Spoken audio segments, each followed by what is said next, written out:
You know, self-hatred is a basic teaching of right-wing fundamentalist evangelical Christianity. From original sin to the depravity of the flesh to a father who is good, even though he will set you on fire if you don't worship him properly.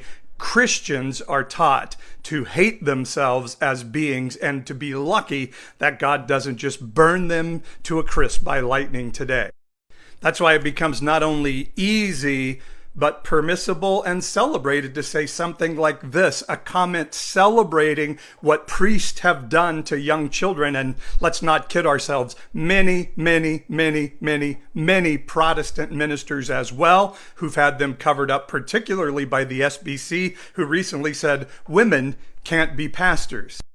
So what makes a Christian who's from a religion whose teacher said you'll be known by your love able to be such horrible people?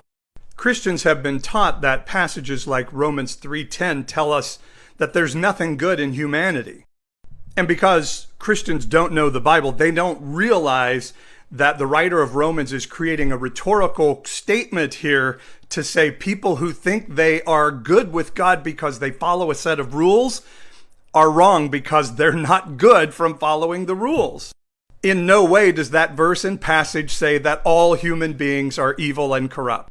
But because Christians are taught that way and don't know any better and don't study the Bible to find out differently and aren't open to hearing a different word, they believe that all human beings are bad, including and particularly themselves.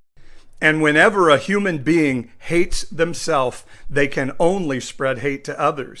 So what you see in a comment like this, other than bad grammar, is a person trying to make themselves feel better by victim blaming and feeling self-righteously superior to somebody else. Thus, Christians are trained to be condemning and anti-human and hate-filled, and then to claim they're not by pointing to some go and sin no more passage or some other part of the Bible they cherry pick and mistranslate. Jesus said the two high commands and equal commands were to love God and love your neighbor as yourself. That requires a self-love in it.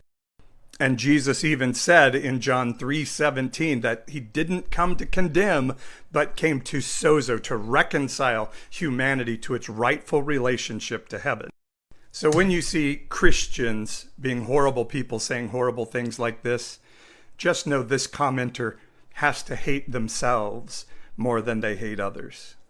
I hope that one day he can learn to love himself so that Christian love can flow from him.